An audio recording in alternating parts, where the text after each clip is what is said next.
afternoon, January the 13th, 2015. This is CISG114, Section 1, Web Technology and Life.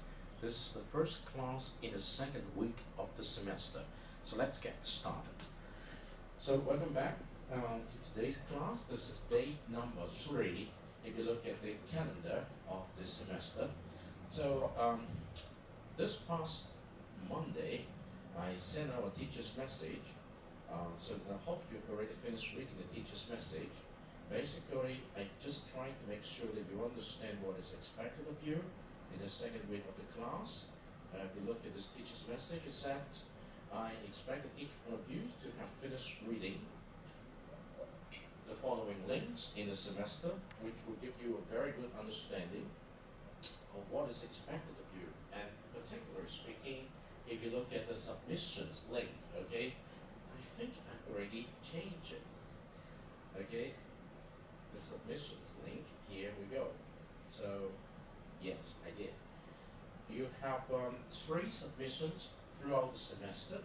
The first submissions, it's for learning contract number 1, is scheduled this week by the end of this month. Okay, so you need to know you have to submit something from January the 25th, and the deadline is January the 31st. In order to earn the credit for your first learning contract. Now the question is, what are you going to submit for this particular learning contract?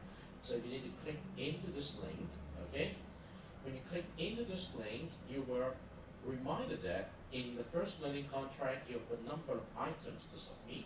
If you count here, 1, 2, 3, 4, 5, and the 5 include 1, 2, okay? So basically 6 items to go.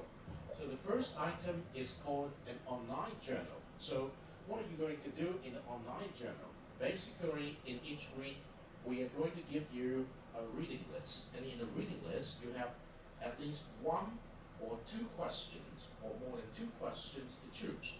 And each such question is called a topic. Now, in the 4 weeks covering the first learning contract, you have 4 reading lists. That means you have quite a number of questions or quite a number of topics to choose. But remember, when you submit something for the first learning contract, you just need to choose 1 question or 1 topic from the 4 reading lists, which is from week number 1, week number 2, week number 3, and week number 4. So once you have selected 1 topic, you need to select at least 1 source under that particular topic, okay, and then do your notes for that. For example, if you go to reading, all right, the reading list, so you know that you have to finish glimpsing the first 4 reading lists, and then choose a specific questions for your work in the first learning contract. For example, in the first week, you have 2 questions here, okay? So in the second week, you have another 2 questions, okay? So in the third week, you have 3 questions, okay? So in the 4th week, you have 2 questions. So out of the many questions which you can collect from the 4 weeks, select 1 question and use that 1 question to start out your exploration to get ready your journal. Now the journal means you have any question selected, and then you select 1 of the numerous sources here to study something about that question, and you need to keep track of the notes, okay? Now if I could, I can show you something which is based on one of your work here in the journal. So in each week, we have a journal set up for you. So in the first week, we have 2 journals. Okay, when you look at the 2 journals, one of these come from Jack. Okay, so, and then he continued to put down some of his thoughts after watching a specific video, which I invite you to do last week on reading and watching, explaining Web 2.0, and then Jack did put in some of his ideas collected from the video, okay? And what about the other one? So make sure you try to do something every week So that is a typical journal. So the question is, this is the journal that you need to submit. Now, after you have submitted the journal, the next thing, or better say, after you've done the journal, next thing you need to do is to move the journal, your journal, which represents the note taken for that specific topic, into the online discussion forum. Now, in the first 2 weeks, you have the public online discussion forum. That means everyone could read the work. Okay? Starting from next week, last thing also for the 4th week, I will give you, beside the public online discussion forum, a peer online discussion forum. Okay? That means the 2 of you in your pair could use the forum to discuss, and only the 2 of you and I could read it. And then, suppose I'm Jack, I post something in the public discussion forum, and suppose Luca is Jack's learning partner. Luca's job is to respond to Jack's posting by giving feedback, okay? And Jack is going to respond again, doing some exchanges on the ideas posed by Jack. Now, similarly speaking, Luca is going to post his topic, okay? The note taken for his topic on the discussion forum, and your job, Jack, is to help Lucas to provide feedback to him so that he could use the feedback to continue refining his ideas. And that is called the online discussion forum. And normally it takes 2 or 3 days time to finish doing one topic. Now once you've finished your journal and you've finished your discussion forum here, you're ready to move on to writing your report for your topic. Now Jack is going to write a report for his topic, and Lucas is going to write a report for his topic, and once the 2 report has been completed, you put the 2 reports together. So the report that your pair, Jack and Lucas, is going to submit is going to contain 2 topics, one from Jack and one from Lucas. And that is the report. And after that, at the end of your writing report, you need to come back to asking yourself the question, what have I learned from this? Select a topic, complete the journals, complete the discussion forum, as well as writing a report. And in your blog, not only is not more than 500 words, you need to tell your learning experience. Okay? That could be a little bit less technical than a report, but more personal as a piece of writing. Okay? So that is the blog. We emphasize the keyword reflective. That means everything you're going to write here as a blog indicates a very personal sense of learning that you obtain after you have selected the topic. Maybe you can explain why you select the topic, what notes have you taken from the topic in a very intuitive manner, why you did the discussions the way, or why you did not pick up the ideas shared by your learning partner. And for the report, the focus is on presenting the facts, providing your perspective. And in the blog, the focus is sharing what you've learned, okay, as a person or as a student. And finally, since all of these are done in a matter of 4 weeks, not 1 day, okay, 4 weeks, normally you have to go through the process of reading the first week's list, reading the second week's list, reading the third week's list, and reading the last week's list, and understanding the 2 questions, the 3 questions, or the 1 question in each of this list, and select your question. Definitely, there might be something you want to do, but you may not have a chance to do it.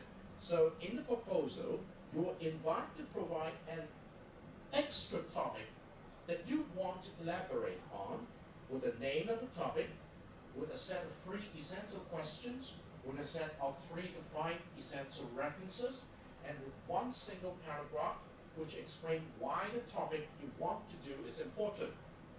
And that is only 1 A4 page long, something simpler than that. And finally, you need to come to producing only one written minute that you engage your learning partner to discuss about the topic, to discuss about your schedules of work, to discuss about how the 2 of you would like to help one another throughout the semester to complete one another's work.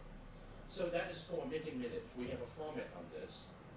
out of the 4 weeks, you're going to have your learning partner name before the end of this week, and you start to have the pair work next week, which is the 3rd week, and also the last week, which is the 4th week, before you come to submit your work here in your first learning contract.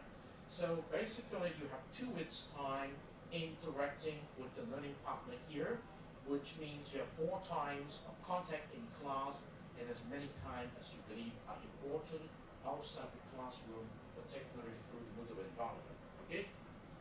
So the question is, when you want to see what are you going to do with the journal, here we go. Let's come to the expectations of the journals. Now, because in this class we're going to help you to fashion one specific way of thinking, which is called the critical thinking. Okay? We would like to help you to develop your critical thinking skill to engage yourself in the topics of interest in web technologies and life. So we do have a suggested method, and this is a required method you need to follow to complete your journal. Although we call this note-taking. The note-taking could be done in a haphazard manner, or could also be done in a systematic manner.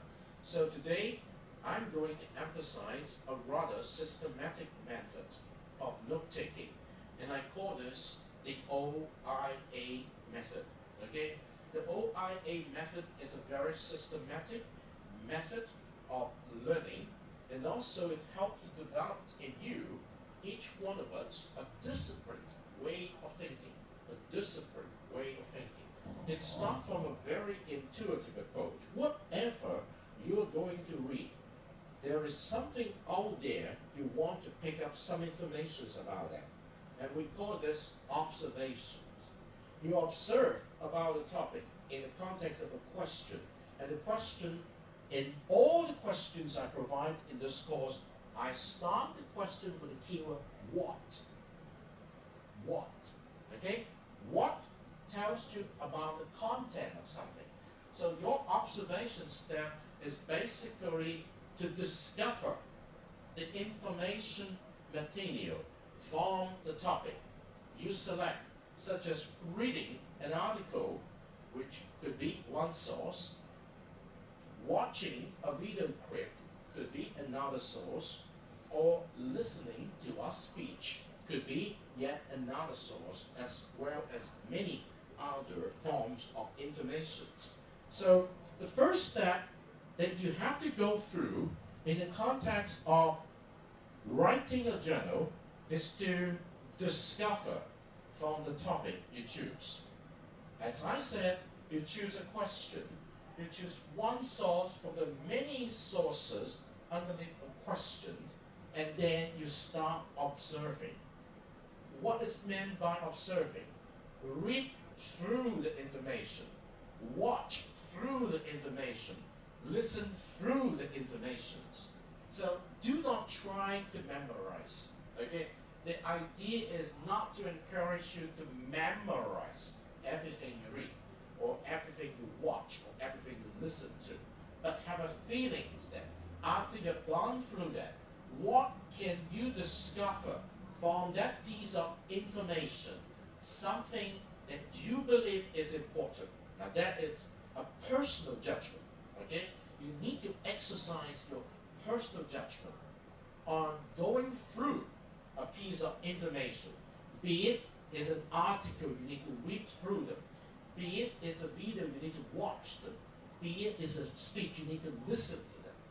After you've done that, ask yourself what comes into your mind immediately and write it down on a piece of paper or type it up in the electronic journal, whatever you want to do, just to capture that.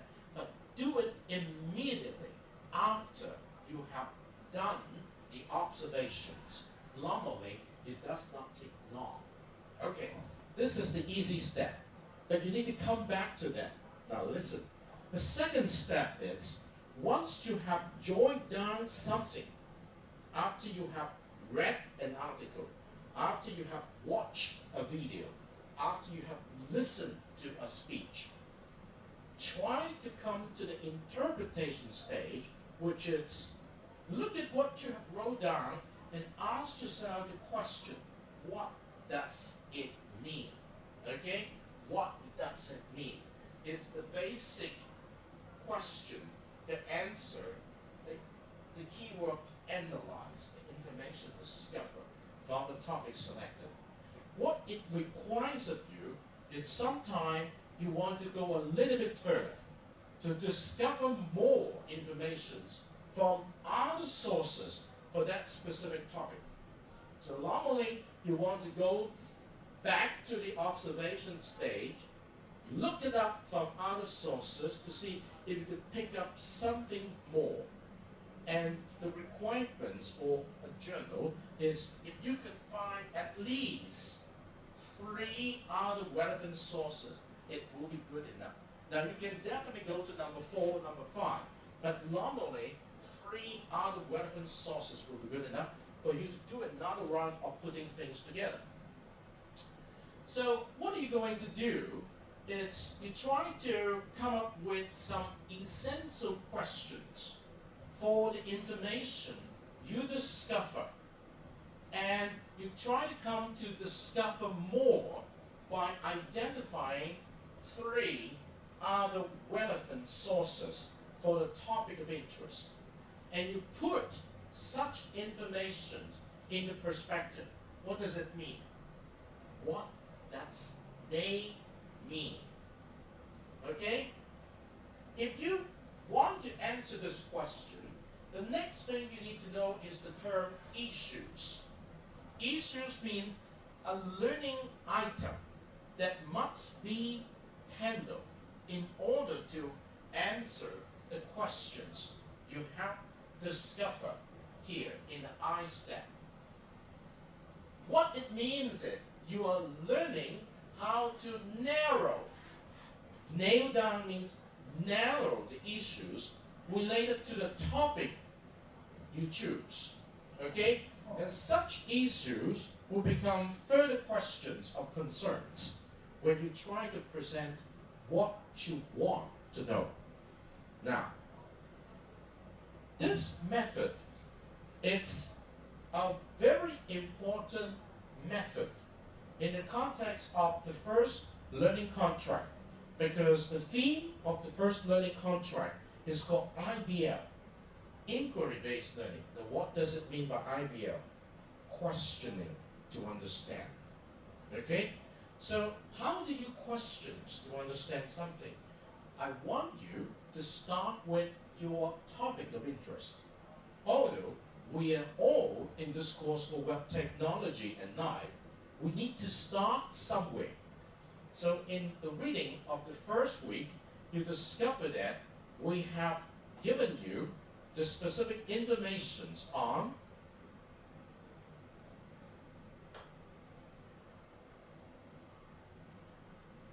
what is web technology and its impact in life. This is a very essential question, okay? The second one is, what is information privacy? Another question which you can try to understand by discovering stories of interest. You don't understand something by memorizing facts. If you look at things like this, a lot of stories of interest. So let's go back here.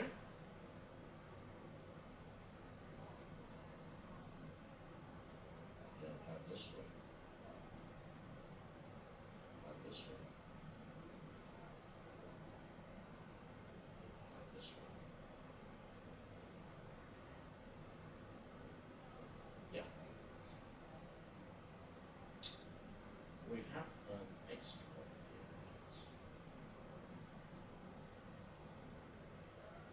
Right here. So the first step, after you have some questions laid down in the I step, which is called the interpretations, you need to come down to do as much as you can here. You may not be able to do it at the first round. It's called the A step, application. The application step is basically asking a question. Now you have discovered something. You have laid down some question for you to further explore something. At the end of that, you need to ask yourself, what have you learned from your work here.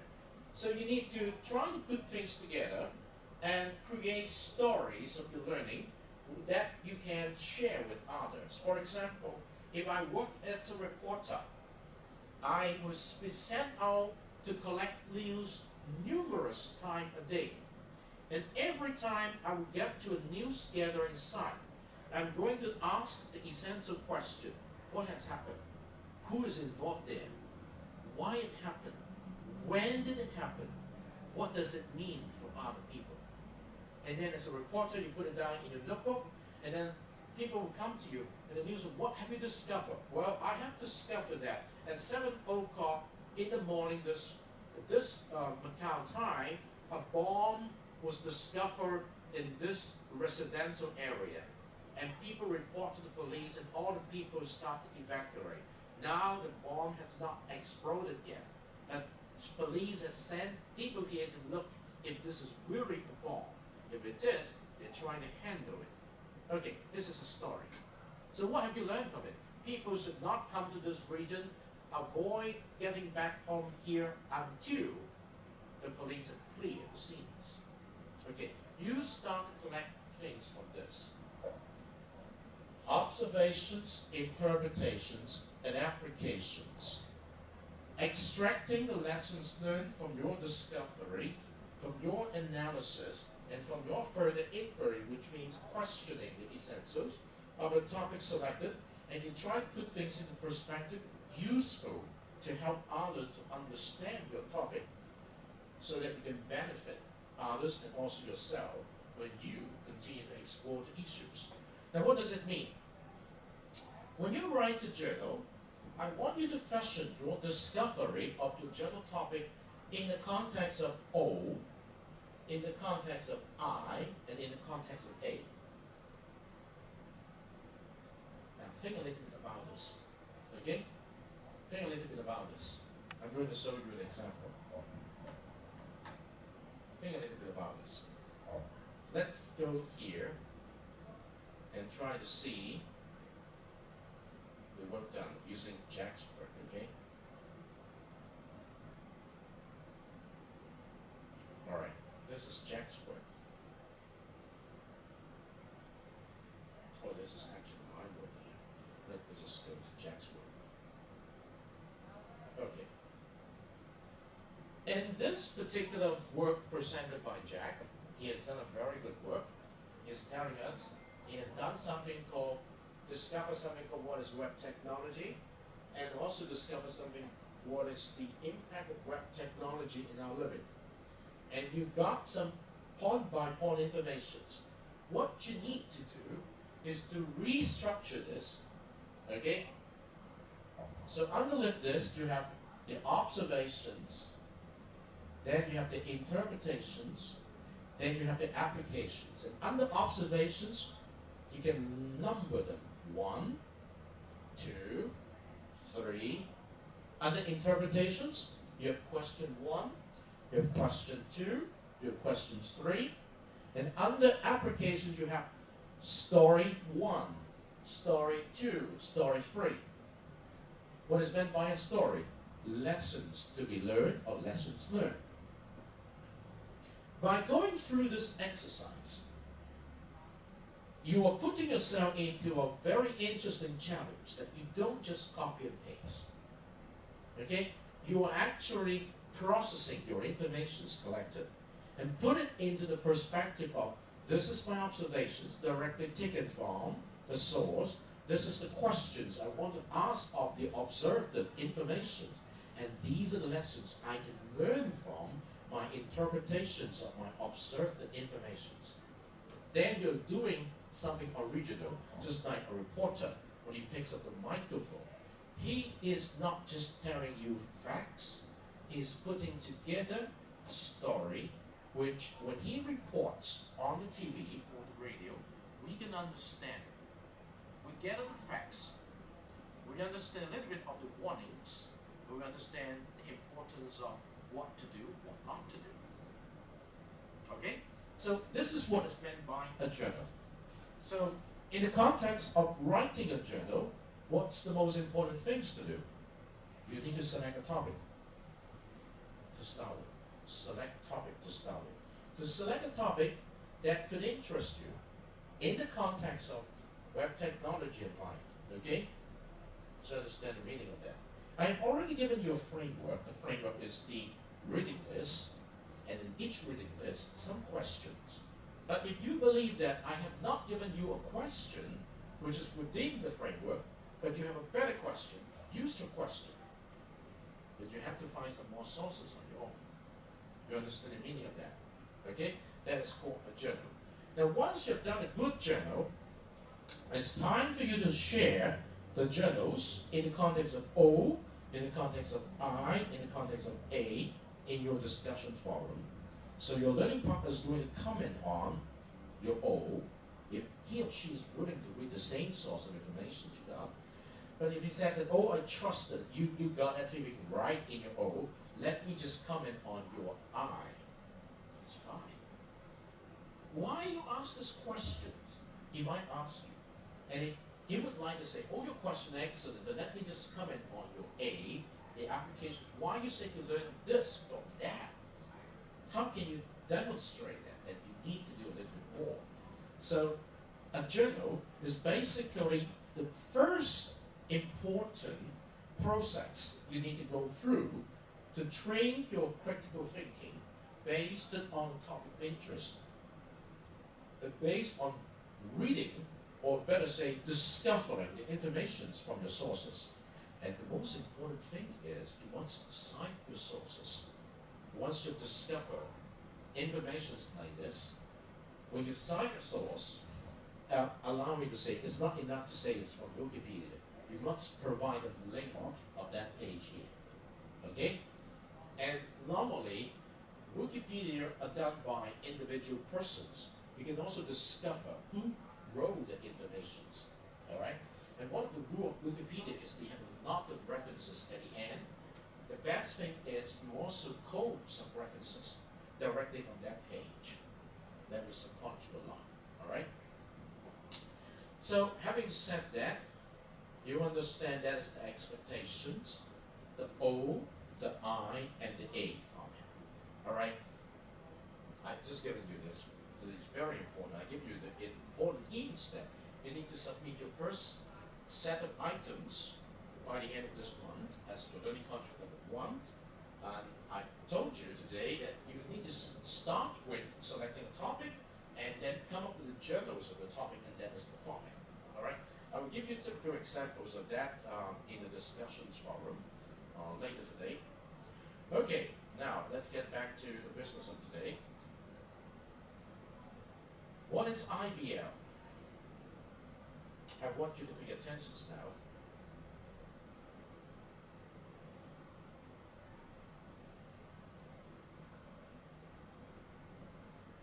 So, Jamie, can you give us a definition of IBL? Well, I think it's quite difficult to define IBL. I think it means a lot of different things to different people, depending on whether you're a member of staff or a student or what kind of discipline or subject you're doing. But I think in kind of general... I want to make sure you do not get a jump over.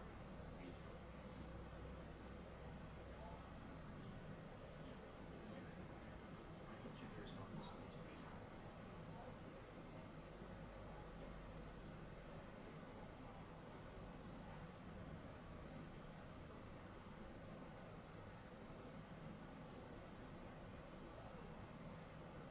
Okay, that's good.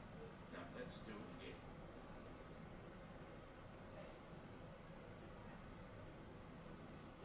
So, Jamie, can you give us a definition of IBL? Well, I think it's quite difficult to define IBL. I think it means a lot of different things to different people, depending on whether you're a member of staff or a student or what kind of discipline or subject you're doing. But I think in kind of general terms, it's about putting questions and ideas at the centre of learning, so student investigations and getting students to do research instead of kind of finding out the answers for themselves, instead of directing them and telling them the answer and expecting them to remember it. I think people learn and remember things and are able to reuse them much more effectively if they've found them out for themselves than if than if they've just been told it and expected to remember it. Hi Laura, can you give us a definition of IBL please? For me, inquiry-based learning, there isn't one answer. So I would have to say that it's a real variety of things. It can be working alone, independently, going away and researching something for yourself, and really making the topic your own, making the information your own, and then creating your own knowledge base. Or it can equally be network learning, so a combination of working with different people within staff, but also with other sort of peers, other students. And again, sort of researching through sort of discussion and then evaluating the information that you've got and then turning that again into a new knowledge base through your inquiry. Here we go. Inquiry-based learning can be many things, and you've heard the feedback from two persons. One is a teacher, the other is a coordinator. Now, I want you to watch it one more time. So Jamie, can you give us a definition of IBL? Well, I think it's quite difficult to define IBL. I think it means a lot of different things to different people, depending on whether you're a member of staff or a student or what kind of discipline or subjects you're doing. But I think in kind of general terms, it's about putting questions and ideas at the centre of learning, so student investigations and getting students to do research instead of kind of finding out the answers for themselves, instead of directing them and telling them the answer and expecting them to remember it. I think people learn and remember things and are able to reuse them much more effectively if they've found them out for themselves than if they've just been told it and expected to remember it. Let's just pause here for a minute. Do you remember what James talked about IBL? Do you remember? Or better say, I don't want you to memorize. Do you understand what James is referring to when he tried to describe his understanding of IBL? Now, you do not need to answer my question immediately. Just put into the perspective. If I asked you at this point what is inquiry-based learning, think a little bit about your personal perspective. Okay? Say, I give you 5 minutes time.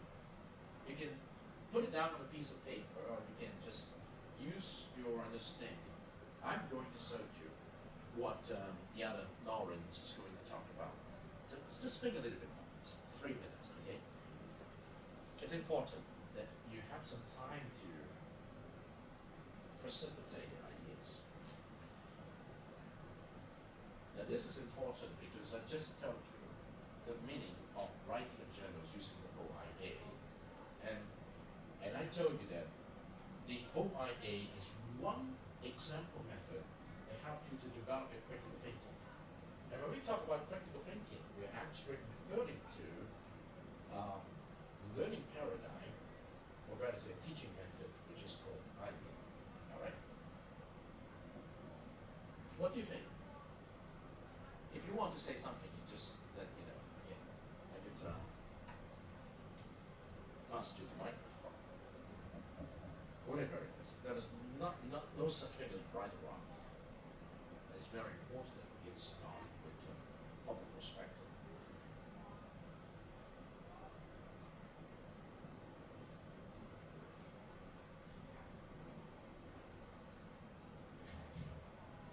The interesting thing about this course, when the number of students is not that many, we can afford time to talk more about and deeper than what is expected in class. And discussion is a very important means to do that.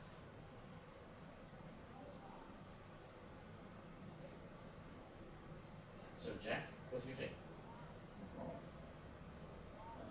I think IBL is for one issue, and then you to observe it and give your own question and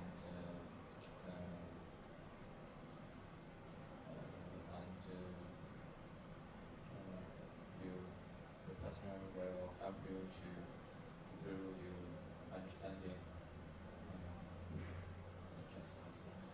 pass it to, did I remember your name? Kelvin. What do you think, Kelvin? You understand what Jack has been saying? Personal perspective, your personal perspective. We are trying to encourage you as a student to use the IBO method to learn, okay? And as a teacher, I'm helping you to understand what do you mean by IBO, okay? So, any immediate impressions? The idea about the statistics. Okay. So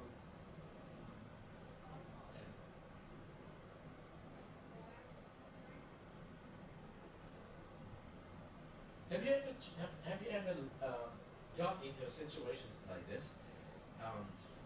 One day, your mother asks you, "Hey, tomorrow is your birthday. What do you want to eat?" So what are you going to tell your mom?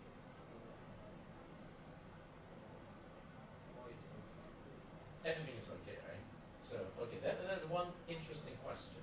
And the mom would, "Oh, if everything is okay, then prepare the meal for me. Son, it's your birthday. I'm not going to prepare the meal for you."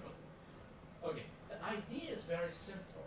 The idea is you must have an experience to discover what you believe is important. In the process of your discovery, you try to identify the issues. Okay?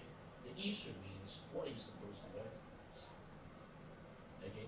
If I would like my kids to prepare something for me, I would tell them that you think a little bit about this and you offer this to me, or do I need to do something for you first? This is a very good example. By the time I finished my high school, okay, we loved the principal very much. The whole class of students, okay? The whole class of students loved the principal very much. And we would like to buy something for the principal as a very friendly gesture to say goodbye now that we finished high school. Okay? And so a couple of our classmates come to ask the principal, "We love you so much. We know that we're going to graduate in a couple of months.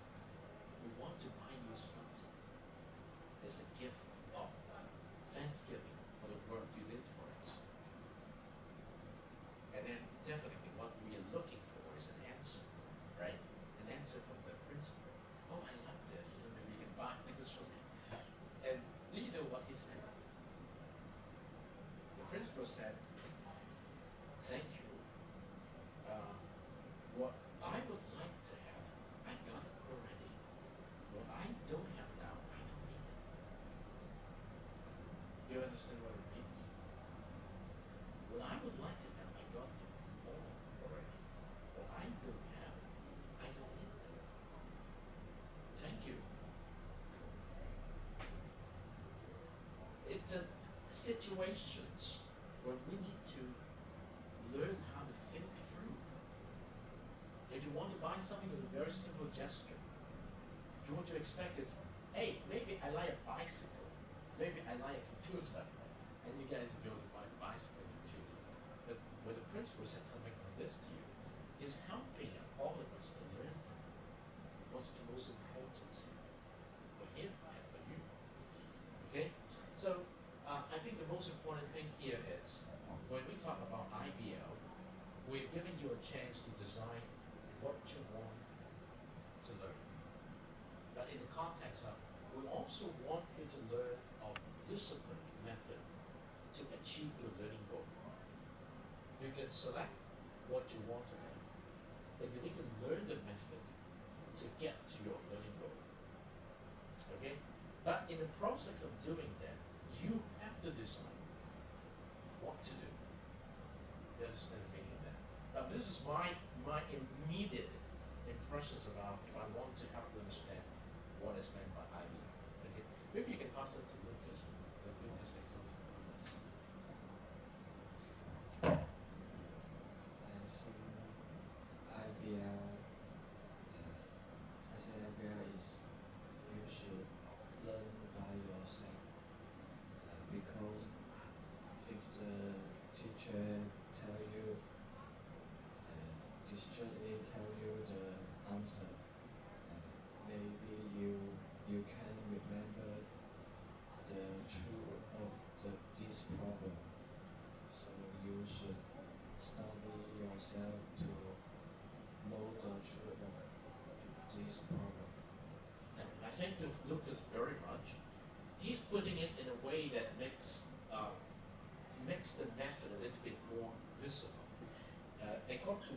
said,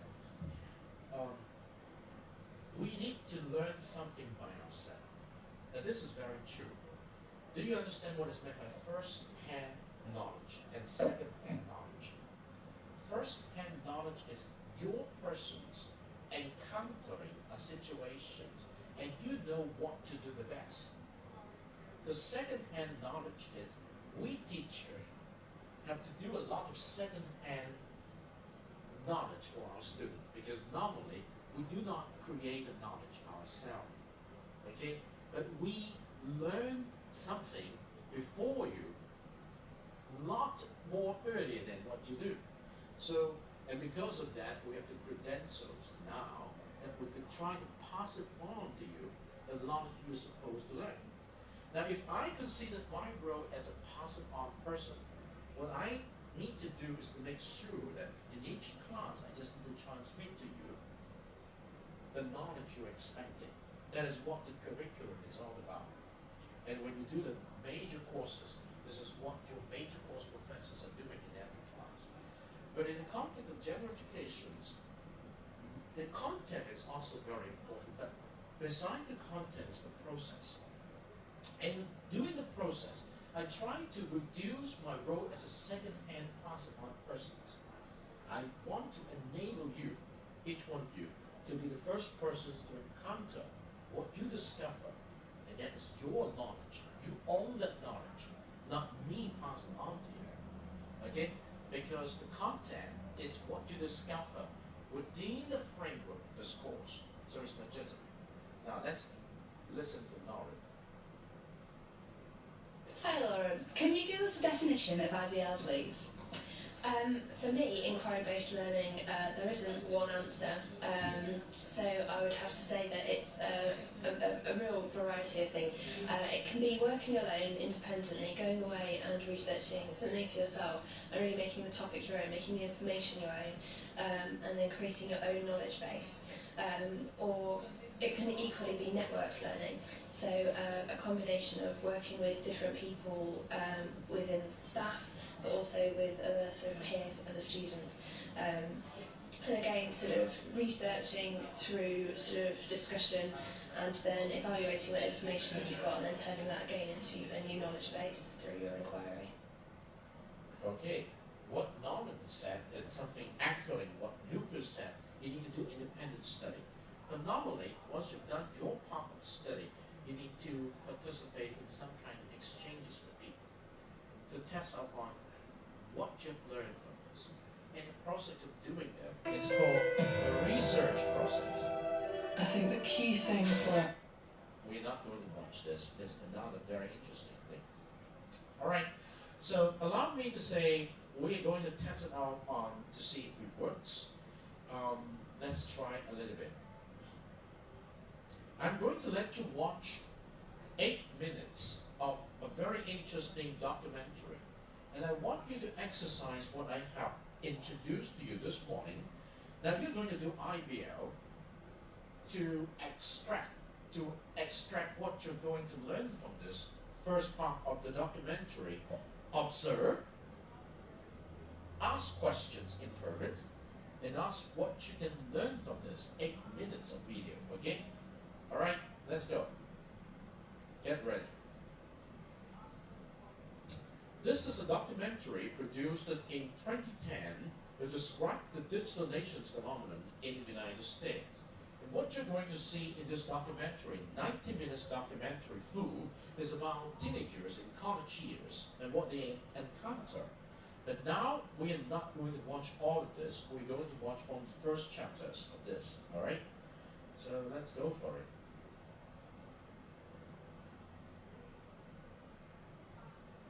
The first chapter, with a specific title called Distracted by Everything, they're trying to describe to you college students living and learning in the internet era.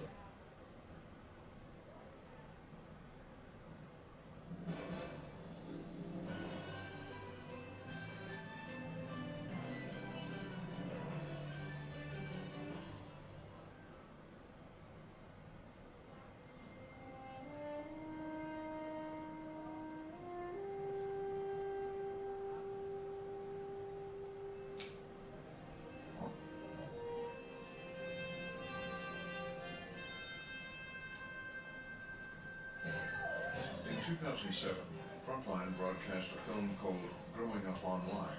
You need to have the internet out and talk to your friends because everybody uses it. You can be more crazy online because there's no one watching to see what you're actually doing. I had no idea what she was doing on the internet. That was a big surprise. But today, it's not just our kids. All of us are immersed in technology all the time. This is a digital moment in my life. From multitasking Multitasking could be essentially dumbing down the world. to the military, It is a complete cultural change for the Air Force. in work, I mean, you've all met in real life at one point, right? Actually, no. and at play, The first hour I was hooked. I would play literally non-stop. and on the virtual frontier. The question is, are we entering a new paradigm? Or is this just the next best thing? That's okay, they're not in the real world. I think that you will live in the virtual world a significant percentage of the time. Tonight, Frontline producer Rachel Dretson and correspondent Douglas Rushkoff look at the wired world we're living in, our new digital nation.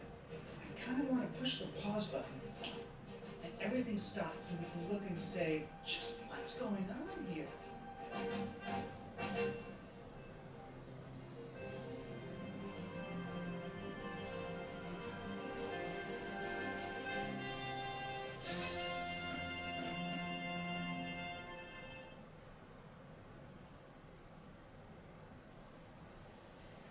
So, it really hit me one night not that long ago. I was in the kitchen and I was cooking dinner, chopping vegetables, and my husband was in the next room on his laptop.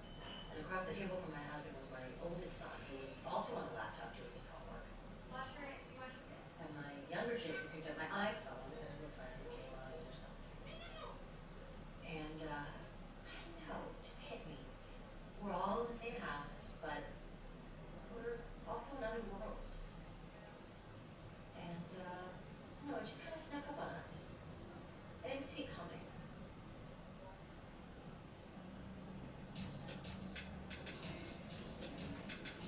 The other teenagers on the phones and on the computers is amazing. Like, when I was growing up, it wasn't like that.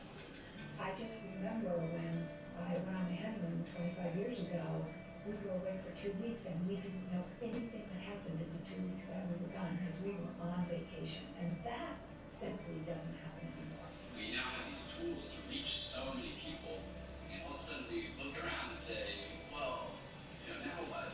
Well over half my life exists in the digital world. I'm connected to my BlackBerry. I need it at all times. I can't even imagine not having it. I use my phone. I go on MySpace, Twitter, Facebook, everything. That's my digital life. This is where it all began. This is the first.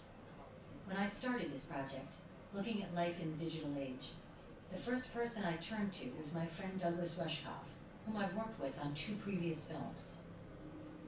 Doug's been writing about the internet for close to 2 decades. Well, geeks are normal now. We decided to start here, on the campus of the Massachusetts Institute of Technology in Cambridge. If anyone is a new species of digital native, it would be the MIT student. These kids are among the smartest, most wired people on the planet right now. They may hardly remember a time when they weren't able to be online anywhere they went.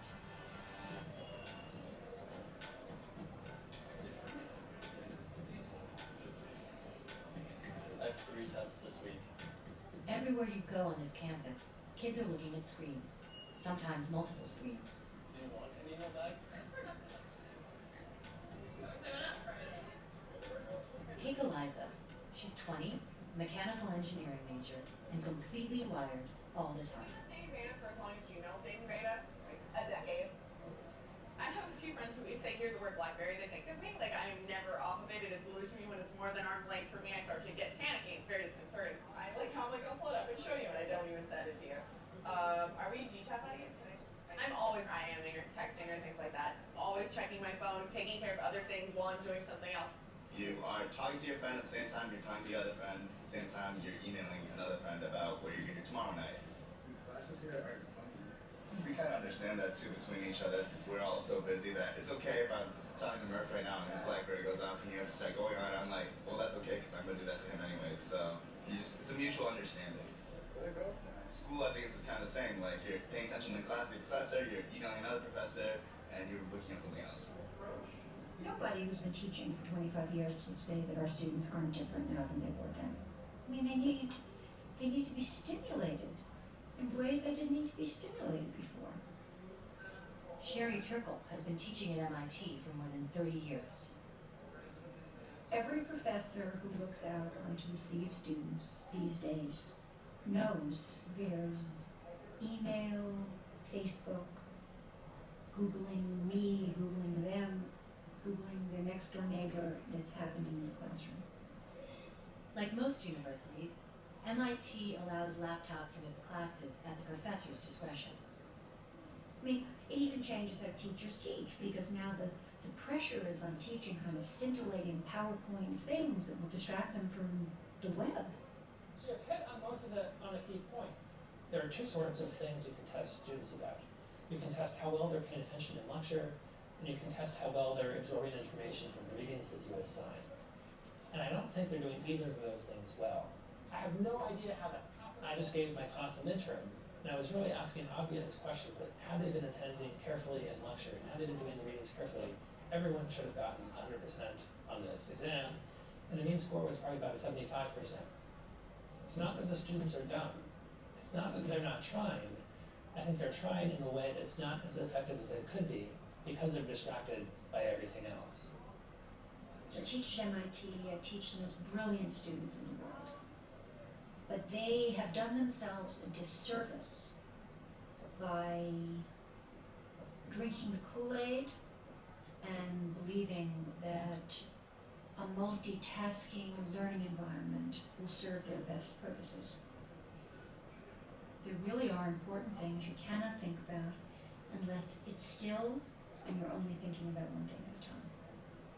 There are just some things that are not amenable to being thought about in conjunction with 15 other things. Well, I know 25 and less 15 minutes. I feel like the professors here do have to accept that we can multitask very well and that we do at all times. And so if they try and, restrict us from doing it, it's almost unfair because we are completely capable moving in between lecture and other things and just keeping track of the many things that are going on in our lives. No one's actually measured whether these kids are as successful in multitasking as they claim to be. But out in California, a respected research lab is studying their counterparts on the Stanford campus in Palo Alto. They understand the research, they're smart kids, but they seem utterly convinced it doesn't apply to them. They want to study what's really going on in the brain. But when it comes to what parts of the brain are doing, we know nothing. These are really the first studies of brain imaging of multitaskers versus non-multitaskers. So anything we discover here is new, because we know zero. Now, in this lab here, all right, now, we're I would researching like to stop here. This is the chapter number 2, okay? So the idea of chapter number 2, as you can see, is what is it doing to their brain? You see people In the first chapter, it's called Distracted by Everything. Now, may I just ask you, because it's just like watching a movie, what's your immediate impressions of the first chapter of the video? What's your immediate reactions of the first chapter of the video? Now, the reason is very simple. If you look at the schedule of our work here, this is week number 2. We have the common module called Introductions to IT and Knowledge Society. And this particular video that I introduced to you, after having got you through the idea of IBO, a little bit of the OIA format, it's a very suitable video to start out your explorations of what's meant by IT and Knowledge Society. Now, think a little bit further. What have you discovered? Back to chapter 1. What's your immediate reactions? What's your immediate reactions?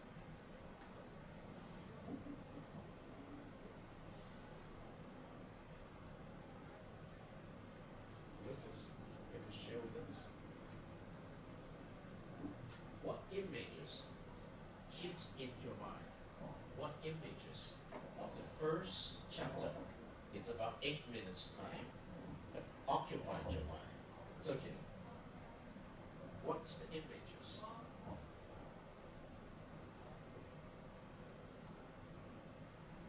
We have spent 8 minutes and about 30 seconds in the first chapter, because these are documentary to put together a lot of stories, okay? Do you remember what have you seen in the first chapter?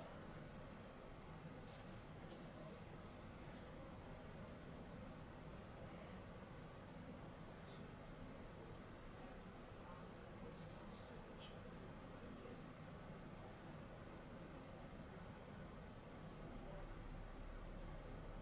Okay. That's the beginning. I want to give you 1 minute back in the very beginning. In 2007, Frontline broadcast a film called Growing Up Online. You need to have the internet on to talk to your friends because everybody uses it. You can be more crazy online because there's no one watching to see what you're actually doing. I have no idea what she was doing on the internet. That was a big surprise. But today, it's not just our kids. All of us are immersed in technology all the time. This is a digital moment in my life. Multitasking. Multitasking could be essentially dumbing down the world. To the military. It is a complete cultural change for the Air Force. In work. I mean, you've all met in real life at one point, right? Actually, no. And at play. The first hour I was hooked. I would play literally non-stop. And on the virtual frontier. The question is, are we entering a new paradigm? Or is this just the next best thing? That's okay, they're not in the real world. I think that you will live in the virtual world a significant percentage of the time. Tonight, Frontline producer Rachel Dretson and correspondent Douglas Rushkoff look at the wired world we're living in. Our new digital nation. I kind of want to push the pause button and everything stops and we can look and say, just what's going on here?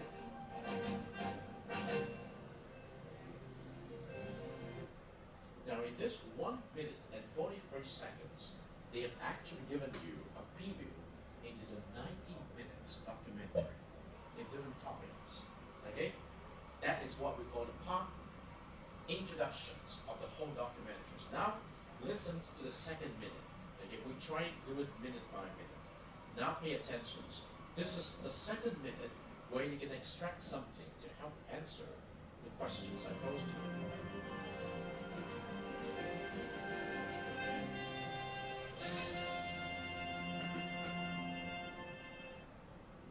Remember the theme. The theme. So, it really hit me one night not that long ago. I was in the kitchen and I was cooking dinner, chopping vegetables, and my husband was in the next room on his laptop. And across the table from my husband was my oldest son, who was also on the laptop doing his homework. And my younger kids had picked up my iPhone and were playing a game on it or something. And I don't know, it just hit me. We're all in the same house, but we're also in other worlds. And, it just kind of snuck up on us. I didn't see it coming. Here we go. This is one of the producers of these documentary, okay? She's just given us a picture of what her house looks like, typically on an evening, okay? What did you see of that? Do you have a computer? Yeah. Okay. So, do you often use a local computer? Of course. All right. So, do you see that they have local computers? Okay. So, she's working. She comes home. Her husband is there. Your eldest son is there. They're sitting on two sides of the table. Each one we set up his or her own notebook. Okay. And they're doing something. And then he has two other kids. The two other kids picks up her iPhone. You bring with the iPhone. Maybe it's texting, maybe it's taking photos. All right. And then she said, well, we're all in this house together, but we seem to be alone individually. They're all doing things separately instead of talking to one another. That is the phenomenon. Today, we are all alone together. Do you understand the meaning of that? If we were together, we are not supposed to be alone. because we all have a friend with it. But the odd thing is, we alone together. Many of the family members, when they come together, they seldom come together instead of dropping on their iPhone. And there's a new term coming up today, which I was introduced by one of the mainland Chinese students yesterday. This is called fropping. P-H-U-B-B-I-N-G. Fropping. Fropping is the actions of you attend to your mobile devices all the time. You lock down your hat and you're looking at your iPhone and your finger is rubbing the surface of the iPhone, which is actually the actions of taxing. Okay? They always drop together. And because of fluffing, a lot of people when they walk across the street were hit by a car, got down. And then after this, they introduce the classroom in the MIT, the Massachusetts Institute of Technology, where they have a lot of very bright students. MIT students are among the most smartest and most wired. And one of the characteristics of those students, they have the notebook, they carry the notebook every day, are always wired, just like we're always online with our iPhone today. And then the key term is multitasking. They believe that they can come to the classroom and listen to the lecture and they multitask with the email and do their homework together. For me, I'm used to this kind of situations. I do not have any conscious advice in doing that.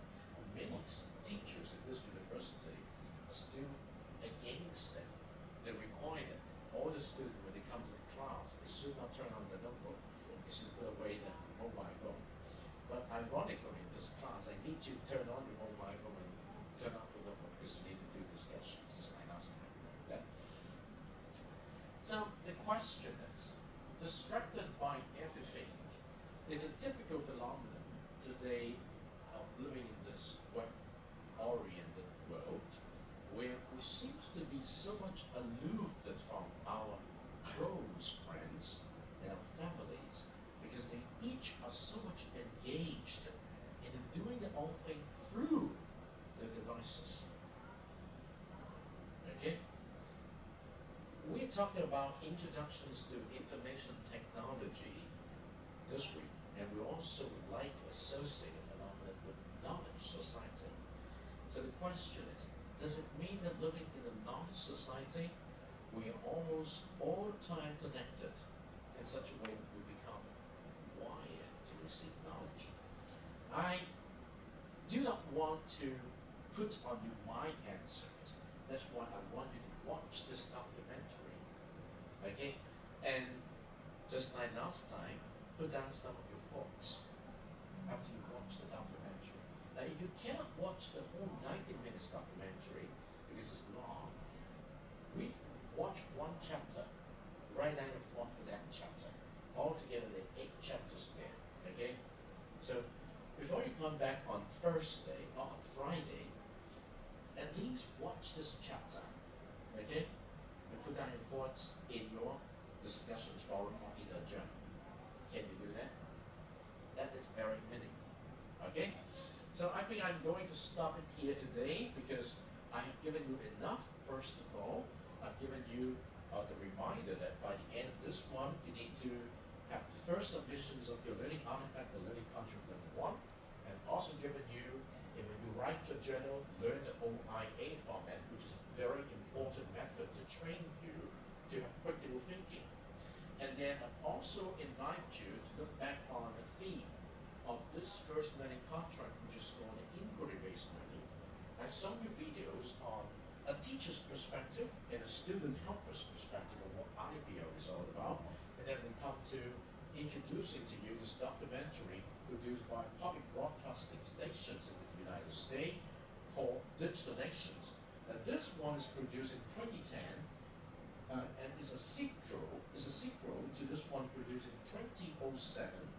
And this one, which was the latest, was actually produced last year as another sequel to that.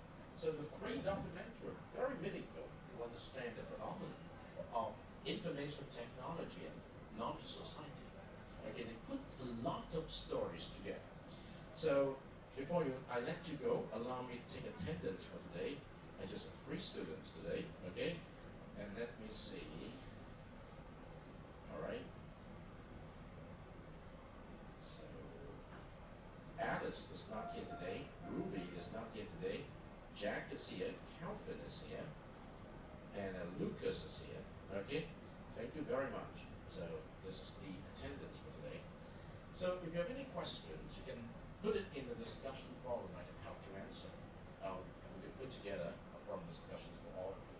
So come back on Friday, hoping that you finish watching chapter 1 and writing down some points. All right.